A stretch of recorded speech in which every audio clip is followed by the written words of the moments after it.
tutorial, we're going to be checking out writing good old-fashioned Ruby on Rails as a unikernel. As you can see, we have a few packages that I've whipped up running Ruby, and this is Ruby 3.0. I'm actually not going to use this though, because I was bringing this up on another computer, and I just found it kind of easier to whip up my own package. And so this video, we're going to show you how to do that. So you can follow along at home, and then obviously get your Rails app up and running. Quick note, I did Rails activity from around 2008 to 2012, give or take. So I'm not new to the world, but it's been like, I don't know, 8-9 years since I've really done any Rails work. So FYI. Anyways, let's show what's up. Okay, so this is our config that I whipped up right here, this config JSON.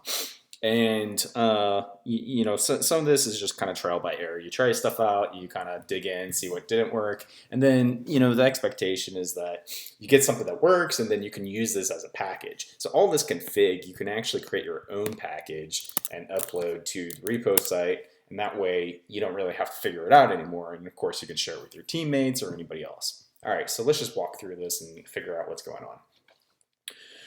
One thing that I note, and this is pretty common, is the base volume size you'll want to set. I just pulled 300 meg out of the air. I really don't know how much it needs. I didn't bother to kind of dig into that. But essentially, Nanos will create just enough volume to give your application. And so generally speaking, most frameworks, they're going to spawn a lot of files. They're going to open up, maybe a database or whatever.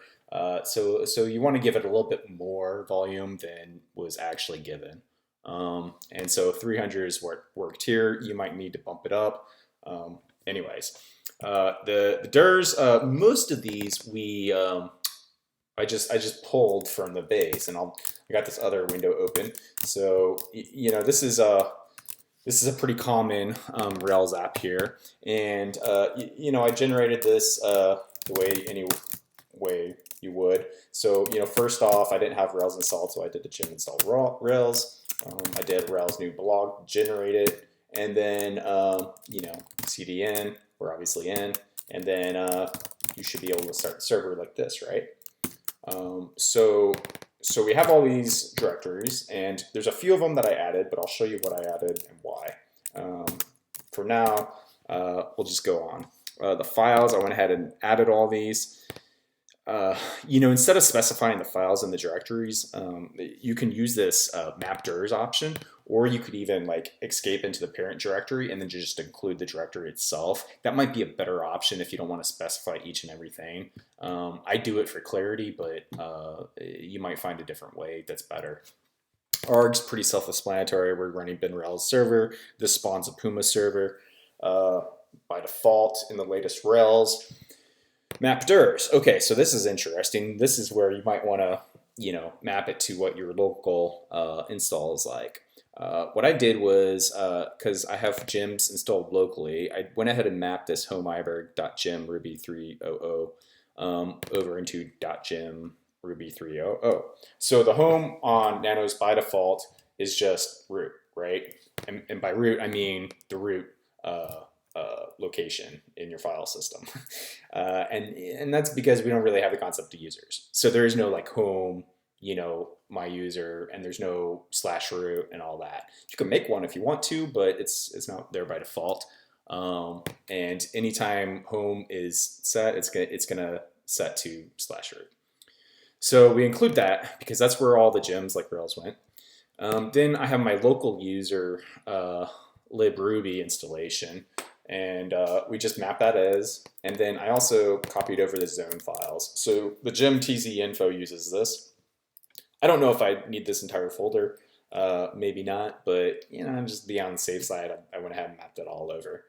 Again, your mileage may vary. You don't necessarily need to load everything.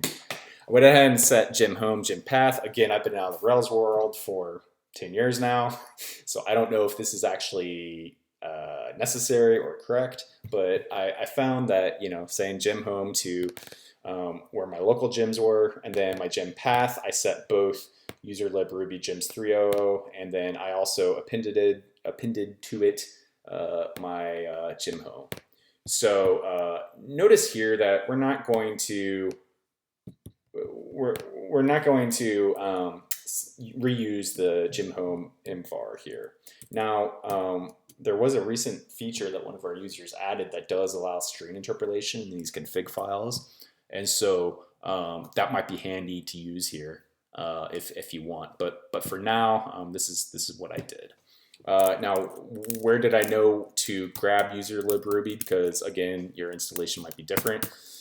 If we pop over here, we can just do a which ruby, right? And so it's you always want to kind of check these though, because as you can see, this pops over to user bin ruby, right? And I would just do that, you know, one more time here.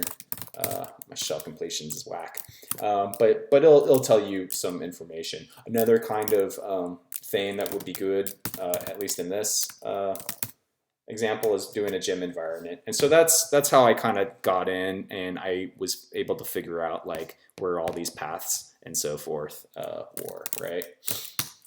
Okay, so let's go back and let's look at the folders that I added, because I did add some. Lib, that was already there, but I added some stuff. Proc, and I'll show you what I did there. And user. All right, so let's look at lib. So this one right here. So libim so.6, I copied that over, but as I think I'll show you later, what I think this is a duplicate and it's not even necessary. But usually what I do when I find something that's bitching is I will do libim.so.6, right? You'll see a lot of junk pop up here, but essentially, if I can spell, it'll pop up as libim.so.6. And we just kind of copy that over, right? It's pretty basic. So whenever you're finding stuff like that, you can just do that. So yeah, let's go ahead and look at user. So user lib, and tree view is a little bit better here. Basically, these are all the libraries that it couldn't find when it was loading, and so you know the error messages are pretty basic. It'll say, hey, I can't find this library, and so you just copy it over. So this is your basic default install. Proc. Let's look at proc real quick. So proc by itself does not really exist in Nanos. Now, you could say that for Linux as well, too, right? Proc is a pseudo file system. Basically, the kernel just exposes a bunch of information through files and then, you know, updates it as necessary. This is one of the many things that makes Linux not so POSIX compliant, and you'll see a lot of modern day software really depend on proc when it probably shouldn't. But it's an easy thing that, you know, engineers take as a shortcut. So why did I add this file? Let's get to the root of the question here.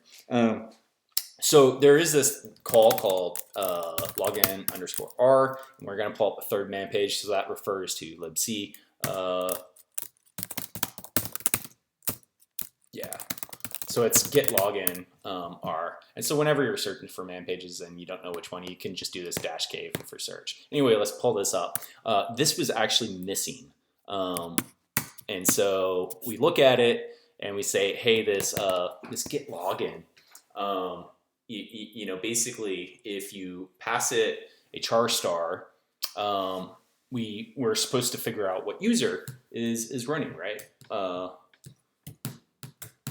And so, sorry. And so this was not returning,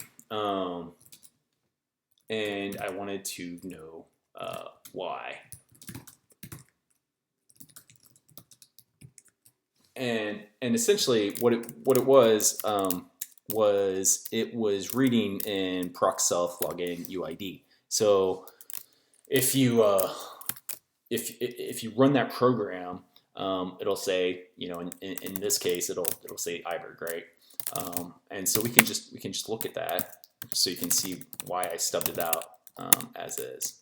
So this is 1000. So that's the UID that was assigned to my user. Now in Nanos, of course, we don't have users, and so we just give a stub of 0. You can change that to whatever you want. Some programs are not going to like 0, like Elasticsearch, for instance, will show a message saying, hey, you shouldn't be running stuff as root. Unbeknownst to the authors of Elastic, we don't have root. We don't have any sort of privilege versus unprivileged versus any users. So it's largely meaningless, but a ton of programs are going to look for it regardless. So we just stubbed that in. And just to kind of show you, this percent sign right here next to the number, that means that there's no new line. So if we kind of like look at this, just make sure that there's no new line there, because you're going to it's the login _r is not going to work for you. Now if you look, I went ahead and I had stubbed this out here. So this is just a way to get rid of new lines. All right, so we looked at proc. We looked at lib. We looked at user. Let's look at user again real quick. Yeah, so we went over user. We went over lib. And oh, yeah, so we have one more thing that I need to show you. So config /puma.rub. So this is the only part that was really Ruby specific. And we just need to bind it to the interface. Now keep in mind that when you're running unikernels, they're running as virtual machines. And so having something listen on localhost or 127.0.1, it's just not going to work. You need to bind to any interface or any IP that is actually accessible to it. So if you got a 192.168 whatever, you can bind that. But generally speaking, you're going to take this code, deploy it to prod, and you're going to be given whatever IP you're going to be given. I would just bind to any. There's absolutely no harm in doing that. Okay, so I think we went over everything here, right? And we mapped the zone files. We've added everything. I think we're good to go. Funny, I included config.json. You don't actually have to include this config inside your unikernel. I was spaced out, I guess. Okay, so let's go ahead and run it. You can see this trace tempo. That's what I use for whenever I'm debugging, right? 115. So we're going to do an ops run, user bin ruby, -c config.json, port 3000. See what happens. Yeah, as you can see, this user lib m was superfluous. I didn't need to add that. Anyways, it boots it up. Rel 7.0.4. It's listening in on our interface. Now I'm on a different computer. I'm SSH'd into this one, so that's why you see this 68.119 and then port 3000. And you're right in Ruby on Rails on the Nanos Unikernel. All right, well, talk to you on the next tutorial, and hope to see your guys' projects out there. Bye.